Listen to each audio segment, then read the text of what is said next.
Mitigation efforts, like optimized vehicle routing or using solar energy, are important to reduce the impacts of future climate change.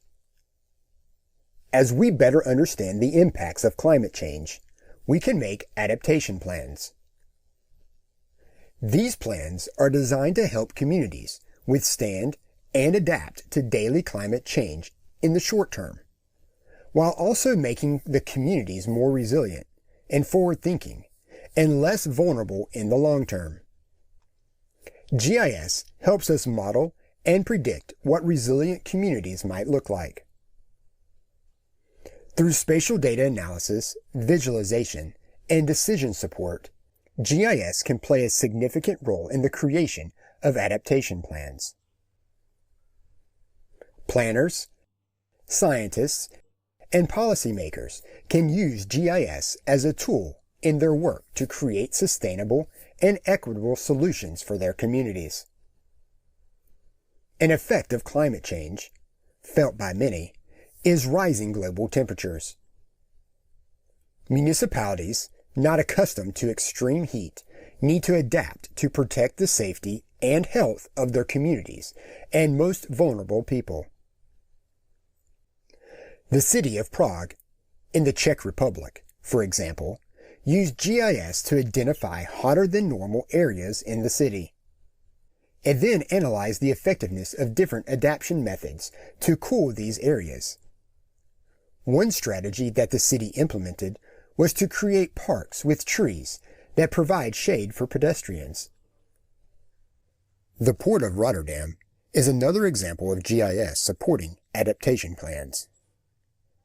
This port is Europe's largest and busiest and is in one of the lowest lying countries in the world in terms of elevation, the Netherlands.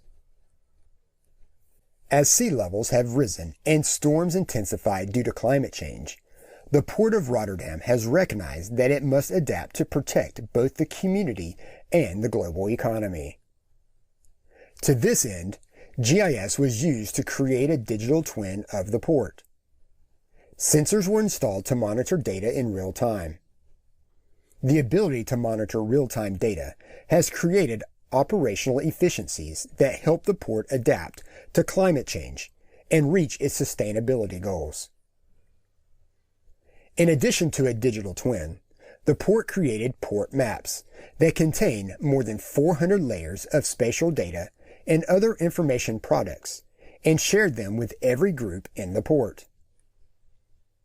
By creating a digital twin and sharing geospatial data, the port has been able to implement plans for more effective transportation routes, improved fuel efficiency, and port design. All of these efforts are helping the port adapt to climate change and reduce its greenhouse gas emissions. GIS is a critical tool for understanding, mitigating, and adapting to climate change. You've seen just a few examples of how GIS and geospatial data can be used to prepare and implement change that results in more resilient and equitable communities.